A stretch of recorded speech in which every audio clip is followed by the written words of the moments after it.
So the first game that I have here, I had Pittsburgh getting an impressive win on the road against the Ravens yesterday. So they won by the score of 27-24. Now, originally, I picked the Ravens to win this game. So they were coming off of a bye. And I thought that they would be fresh. They would be ready to go. And they would be able to give Pittsburgh their first loss of the season. But Pittsburgh proved me wrong. And the reason why was Pittsburgh's defense was key in keeping Lamar Jackson in check for most of the day yesterday. So despite the fact that Lamar threw for over 250 yards, added 60 yards on the run, and 2 touchdowns, he threw 2 interceptions, and one of them was extremely costly because in the first minute of the game, he threw a pick six that put Baltimore in a hole early. And it just seemed like Baltimore really couldn't get into a consistent rhythm offensively. And in large part, that was in part to Pittsburgh's defense.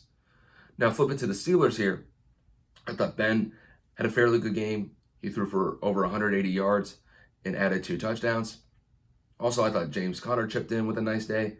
He added a rushing touchdown as well. And the Steelers leave Baltimore still undefeated at 7-0. To be honest with you, this has kind of been the surprise of the AFC so far, because I thought that the Chiefs were going to be really the top dogs that everybody else would be gunning for in the AFC this year. But that is not the case. The Steelers have definitely proved to be one of the best teams, if not the best team in football right now. They just came off of a great win last week to the Titans on the road. And then on the road still, they go to Baltimore, one of the division rivals, and they're able to leave winning a close game by 3 points. So this team could go up against anybody. Their defense has been solid so far, and their offense has been great just because they're not turning the ball over. So if they're able to get solid, consistent play from their offense, and if their defense really steps up for the next half of the season, they could potentially be the number 1 seed in the AFC. So we'll see how that goes in the future, but Steelers are looking good right now. So we'll move on to the Saints versus the Bears. So the Saints got the overtime win against the Bears yesterday, winning 26-23. And this game was really a tale of 2 halves here. Because the first half, I thought the Bears looked solid. I thought Nick Foles was playing okay. They were able to pass the ball pretty well. Nick Foles had a nice touchdown to Allen Robinson in the corner in the first half. And then they were still up going into halftime, 13-10. And then when the second half came, I don't know what happened to the Bears, but it's like they forgot how to play football. Nick Foles looked like he was seeing ghosts half the time, just based on what the Saints were doing defensively. And the Saints capitalized on that. So Drew Brees had a solid day. He threw for 2 touchdowns, had no interceptions, so he played a clean game. But Nick Foles in the second half looked awful for the most part. I mean, for the most part of the second half, it looked like he was just seeing ghosts, like I said earlier. And it got to the point where I thought we were going to see Mitchell Trubisky come in just because he was just struggling to get the offense going, to get them into a rhythm. However, Foles was able to kind of, I guess, rally the troops at the end of the fourth quarter to get them in a position to get them to overtime. But in overtime, he wasn't really able to establish any sort of consistent drive on offense. And Drew Brees was able to get the Saints into position. And not only that, Alvin Kamara had also a really good game, not only on the ground, but in the passing game as well. He had a nice, I want to say, 15 to 20 yard run that set up the Saints for a game-winning field goal at the end of overtime. So as of now, the Saints are they're right at the top spot in the NFC South. And they needed this win to stay at pace with the Tampa Bay Bucks. So, and also kind of a cool stat to throw out here. Drew Brees is now the league's all-time passing touchdown leader. Currently, he's at 560 touchdowns. He edged out Tom Brady with his second passing touchdown yesterday. But in all likelihood, Brady and him are going to be flipping back and forth for the rest of the season, because Brady is probably going to throw probably at least 2 or 3 touchdowns against the Giants defense tonight. So I expect Brady to retake that throne after the Monday night game against the Giants. So we'll move on to the Seahawks versus the 49ers. So the Seahawks beat the 49ers fairly easily, winning 37-27. I thought Russell Wilson looked outstanding yesterday. Threw for over 250 yards, added 4 touchdowns as well. Now the thing is, I could talk about Russell Wilson all day. As far as I'm concerned, he's one of my favorites for the MVP at this point in the season. But let me talk about DK Metcalf for a second. DK Metcalf is an absolute monster. So my man DK Metcalf had 12 catches, over 160 yards, and added 2 touchdowns as well. He just had an unreal day. And he's been off to a fantastic start to his career. And having Russ as his quarterback, he's only going to get better as time progresses. He's eventually going to be an all-pro receiver in the very near future. It's really not a matter of if with him. It's when he'll be an all-pro receiver. And to be honest with you, when could be right now, because the way that he's playing, he really reminds me of Calvin Johnson a little bit, but he's faster. And he really has good hands where he doesn't really drop the ball that much. So if he keeps playing like this, and as long as Russell keeps throwing him the ball, DK Metcalf is going to be unstoppable in a couple years from now. So, and this is only his second year. He turns 23 at the end of this year. I mean, if you're any NFL secondary at this point, you got to be shaking in your boots going up against this guy. This guy is just literally head and shoulders above everybody else as far as like the younger receivers go moving forward. This guy's outstanding. So we'll move on to the Chiefs versus the Jets. The Chiefs smashed the Jets just like everybody thought they would. I thought Pat Mahomes had just a great day at the office. Put up a nice 5 touchdown game, and he was literally trolling the Jets defense. So there was a touchdown that he had where he threw it underhanded to Travis Kelce inside the 5-yard line. And then Travis Kelce caught it, got into the end zone, scored it. This was just, I mean, literally, they're going up against the worst team in the league. And they did exactly what everybody thought they would. So this was just, I don't want to say this is just a typical Patrick Mahomes performance. Throwing 5 touchdowns is throwing 5 touchdowns. He had an outstanding day. And if I remember right, I remember KC was at least a 19 to 20 point favorite entering the game, which as far as NFL games are concerned, that's a ridiculous spread to have, and yet they still covered it easily. So as of now, they're currently 7-1. They're only behind the Steelers in the AFC right now. And if they keep playing like this, it was like I was saying earlier with the Steelers. This team could basically be anybody. You got Patrick Mahomes at the helm. Good luck trying to stop him. The Chiefs defense is nothing to slack either. You got Tyrann Mathieu back there.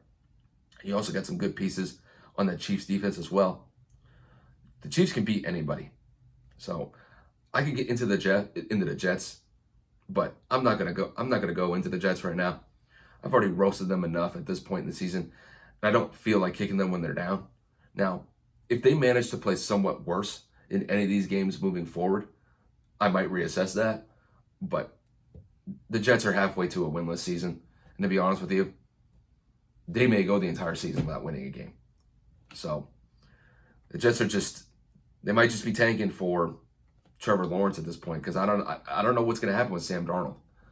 It's going to be very interesting to see if the Jets end up getting the first pick in the draft this year, and then they have to make a decision on whether or not they want to keep Sam Darnold moving forward, or maybe move on from him and pick up Trevor Lawrence in the draft. So that'll be interesting to see if they end up getting the first pick in the draft. So moving on, we're going to move on to the Vikings and the Packers. Now, the Vikings came up with a surprising divisional win against the Packers yesterday. So they won by the score of 28-22. I thought the Vikings offense was outstanding if you're just looking at it through one person. Dalvin Cook was a man possessed yesterday. He had an amazing game yesterday. He scored all 4 of the Vikings touchdowns. He had 3 rushing touchdowns, 1 receiving touchdown off of a screen. He had like 160 yards on the ground. And he was a one-man show. There was pretty much nobody else on the Vikings offense that really did anything, what I would say, significant-wise is. I mean, I have Adam Thielen on my fantasy team, and I think he only got like 7 or 8 points. So he only had like 3 or 4 catches. But this was a hard fought win for Minnesota, and they definitely earned it. So flipping it over to the Packers here, the Packers just couldn't slow down Dalvin Cook. And they did have some untimely penalties on the defensive side of the ball that led to extended Viking drives that eventually led to touchdowns instead of field goals. And on the offensive side of the ball, it's just the offense struggled to get into any sort of rhythm in the first half. So, and this is despite the fact that Aaron Rodgers and Devontae Adams connected for 3 touchdowns in that game yesterday. It's just there were large stretches, especially in the second half, where they just couldn't get anything going offensively. And I was actually really surprised that the Vikings defense actually stepped up in a big way against arguably one of the top 5 quarterbacks in the league and held them in check for the most part. So, good win for the Vikings here. I thought the Packers were going to win this fairly easily, but the Vikings proved me wrong. So we'll move on to the Bengals getting a surprising win against the Titans yesterday. So they won by the score of 31-20. And I thought the Titans would have bounced back from losing against the Steelers last week. But the Bengals offense showed up. I thought Joe Burrow had a solid game. They were able to run the ball effectively with Giovanni Bernard. And the defense held the Titans in check. This game really just seemed like really the Ryan Tannehill of old. This is really the Ryan Tannehill that I remember from his days when he was playing in Miami. It's just the offense couldn't get really any consistency throughout the day. Derrick Henry had a nice day. I think he had like 18 to 20 carries, had like 110 yards rushing, and then added a touchdown as well. But the Titans just kind of struggled to get their offense going, and they got some garbage time touchdowns at the end. But for the most part, the Bengals were far and away ahead throughout most of the game. And shout out to the Bengals for getting it done. This was really quite a surprise to me. I thought the Titans were going to be able to win this game fairly easily, but no, the Bengals had other things to say. So moving on, we got the Colts getting a big win against the Lions yesterday. So they won by the score of 41-21. So I kind of expected this game to be fairly close because I thought the Lions have been a decent team for the last month or so. But the Colts said, not so fast, and they basically beat the brakes off the Lions yesterday. The Colts dominated all sides of the ball yesterday, if I'm being honest with you. They got a vintage performance from Philip Rivers yesterday. They got a great game from their running backs and Jordan Wilkins, and I don't know this guy's first name, but I know his last name. His name is Hines. So he was big out of the backfield as far as the passing game goes. And then their defense was outstanding in getting a consistent pass rush against Matt Stafford yesterday. If I remember right, they got like 4 or 5 sacks yesterday. And Darius Leonard made his impact throughout the entire game yesterday. So they played extremely well yesterday. And to be honest with you, the Colts needed this game. They needed this win to keep pace with the Titans in the AFC South, because for the next month or so, the Colts have a very tough road ahead. And with all that said, though, they're currently tied with the Titans at the top of the division. So if they can get performances like this moving forward for the next month, because they played the Titans twice in the next month, if they're able to either split the series between the Titans or potentially win both games against the Titans, they're going to be a very good team moving forward. And this is despite the fact that outside of the quarterback position, they are a very young team, but they are performing extremely well. And I expect them to, I'll say this, I think over the next month, they're probably going to split the games that they have, because I know they play the Ravens next week. They got the Titans, and then I forget the other team that they play against. But if they can split the four games that they have, they win 2 games and lose 2 games, I think it's probably the best thing moving forward for them. But as of now, the Colts look pretty good right now. They're sitting pretty at 5-2 right now. So we'll move on to the Dolphins against the Rams yesterday. So the Dolphins had a hell of a game as far as I'm concerned. They beat LA 28-17. And really, the Dolphins won in all 3 phases of the game. They had a scoop and score touchdown on the defensive side of the ball. They had a punt return touchdown. And then Tua Tagovailoa, it took me a while to get that guy's last name right. So it took me like 10 minutes to finally pronounce his name right, but I think I got it there. So he threw his first career touchdown to Devontae Parker yesterday. I thought the Dolphins were solid yesterday across the board. And then flipping it over to the Rams, Jared Goff just really couldn't get it going as the Dolphins. He had 3 turnovers yesterday. He had that 1 fumble that led to a scoop and score touchdown, and then he threw 2 interceptions as well. So I also thought that the Rams defense played pretty solid yesterday. They only gave up 14 points yesterday. So the Rams defense did their part to kind of keep the Rams in the game. It was just the offense. They couldn't get it done and too many turnovers. So with that win, the Dolphins moved to 4-3, and they're over 500 about halfway through the season.